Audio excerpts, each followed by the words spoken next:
This is an inspiration podcast, part of a series of collected inspiring stories by young and adult carers who have progressed into higher or further education or into careers of their choice despite the challenges and adversity presented to them as carers. The project was funded by Reaching Wider and hosted by Credu, a charity connecting and supporting carers in Mid West and North Wales. We hope it inspires you.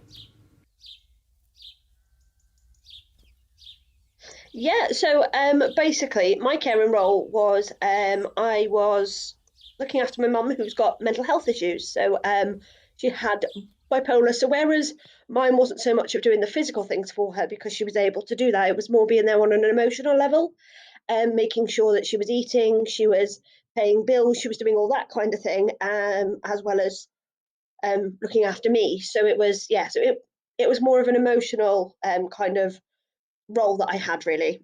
From as far back as I can remember, really, it's only ever been me and my mum. So it was kind of from quite a young age, really, because she had the mental health issues before I was born. So I've sort of grown up with it. But it was only really, I can sort of remember maybe 9, 10 was when I actually remember starting to step into that role and do those things for her. And obviously gradually over time it's carried on right up to now, really. I'm still there emotionally for her, although I'm not there anymore, physically there anymore, because obviously I chose to move away and go to uni.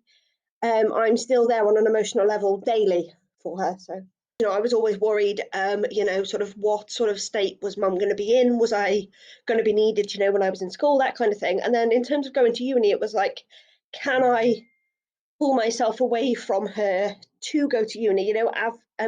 Am I going to be able to give that distance between us? And is it going to work? Is she going to cope with me suddenly not being there 24/7 or whenever she needs me, calling me up and saying, oh, I really need this. Can you come now? I've gone from being, a 30-minute drive away to being a 2-hour drive away from her, so it's not a case of I can just get in the car and go, it's a longer journey, but actually our relationship has improved now because we're more a mother-daughter now, whereas before I was a carer. So it's really helped actually to change our change our relationship. Yeah. What happened was we were asked if we wanted to go to. It was basically the university that I chose to go to, which was Trinity St David in Carmarthen. They were doing it was an open day, but it was like an overnight thing. So they were doing like almost like a taste a couple of days, really. Specifically for young carers, which I thought was really good because they have a young carer program and they offer a bursary for carers. And to be honest, I've had a really good experience being a young carer and going through uni. So I got offered the chance. I thought, why not? I'd always wanted, basically, and I ended up doing my degree in youth work, which obviously fits quite well with with having caring responsibilities.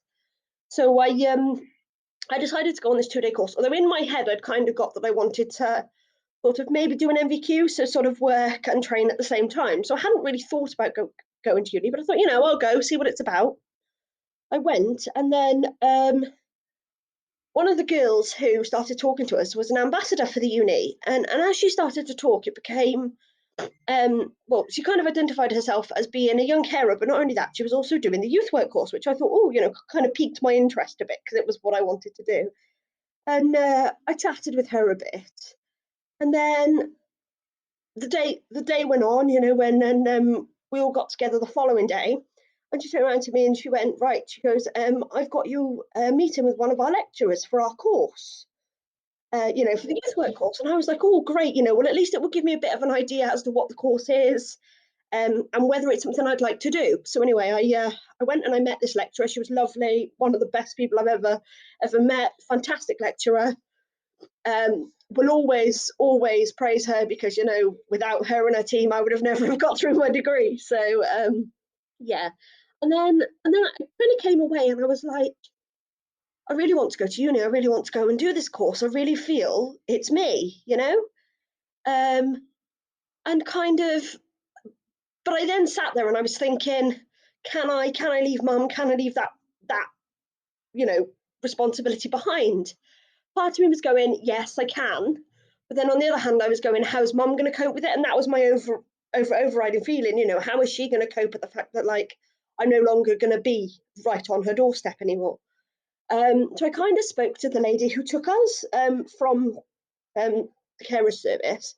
And I was kind of saying to her, and basically, in no blatant terms, she went, Hannah, stop being stupid and go to uni. Those were basically her words to me. And it kind of really helped because it made me get over sort of the issues that I was facing. And I thank her for that because she just went, stop being stupid. Just fill out the form, go to uni, which is as basic as that, bless her.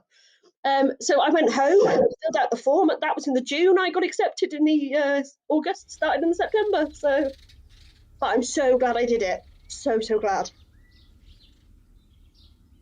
A lot of them, well, the main one I can think of is caring, really. You know, you can't be a youth worker without the element of care for the people you're working with. You know, obviously, you know, there are boundaries. You can only care to a certain extent because they're not, you know, sort of family and things like that. But, you know, overall, you know, you have to have some sort of care. And then there's, you know, sort of responsibilities, another big one when you're a carer, you know, you're responsible for the person you care for, but then you become responsible for the young people that you're working with. You know, and it's just transferable skills like that, really. You know, empathy, you know, empowerment, trying to encourage a young person to do things for themselves is the same as trying to encourage someone you care for in certain circumstances to do things for themselves. Obviously, some care and responsibilities that's not possible, but looking at my own, you know, I would always try and encourage my mum to do her own thing, you know, and do things for herself. And then if she was struggling, then I would sort of take over and help. Because you know, I thought if I am going to come to you, go to uni and step away, she is going to need to be a lot more independent for herself and do things that I was maybe doing that I didn't necessarily need to do for her. I didn't really talk to mum about going to uni. I'd kind of already made up my mind, and I think that was probably the best way to do it. I just kind of went, look, mum, I'm going to uni. And I think had I have gone to her and said, oh, I'm thinking about it, then she may have tried to persuade me not to. And I know that seems pretty, you know, selfish on my part, but I'm a strong believer in, you know, yes, I was caring for mum, but I'm also my own person. And I have to go and do the things I want to do in life. I can't be that carer all my life, you know, because when heaven forbid something did happen to mum, I would have nothing. And, you know, so in my mind, I was like, if I go and do this now, even if afterwards I ended up going back to care for mum, at least I'd have something there that I could fall back on later on in life if I wanted to, you know. And I'd done a lot of youth youth work voluntary anyway up to this point. So this was kind of the next step for me anyway. So I finished my degree nearly 2 years ago now. God, it doesn't feel like that long ago that I finished it, and then kind of felt that I wanted to go on and do a master's, which I was doing in equality and diversity. So it was kind of the next step on. I wanted a bit more of a broader range because obviously my degree focuses more on youth. I wanted a bit more of a scale so I could sort of focus on other age ranges and other, you know, issues and things that might be out there. So I kind of thought, oh yeah, that sounds good. But obviously with COVID, everything went to online, and I really struggled with that. So I decided to take a break, have some time off. So I'm off now till next year, which I think is great because I also suffer with mental health myself. So do a lot of other people. So I had to do what was right for me, but I will be going back to it. So yeah, so that's currently what I'm up to at the moment, enjoying the sun that we actually have at the minute, you know. Yeah, so apart from that, I didn't go back to mum. I've stayed living up near Carmarthen, which I love. Live in a quiet little town near the sea, which is great. But it's like I said, it's really helped because it's given me and my mum that mother daughter relationship. You know, I can go and see her whenever I want to or whenever she wants me to. You know, she comes and spends days up here with me, enjoying, you know, the countryside and the sea and everything else. So it's worked out really, really well actually. I I went to uni and I was like, I'm gonna do it. I'm going to get this degree because I had so many people tell me, especially through high school, that I couldn't and I wouldn't. So I kind of just wanted to go, well, you know, I will. I'm gonna do it. You watch me. You sit there. and watch me go through and get this degree, you know, and it's the best thing I've ever done. I do not regret a second of it. I had some of the most amazing experiences, met some of the most wonderful people, and even to this day, you know, I'm still friends with a lot of them, and you know, it's great. I've made so many new memories, and yeah, it basically changed my life. It was the best thing I did.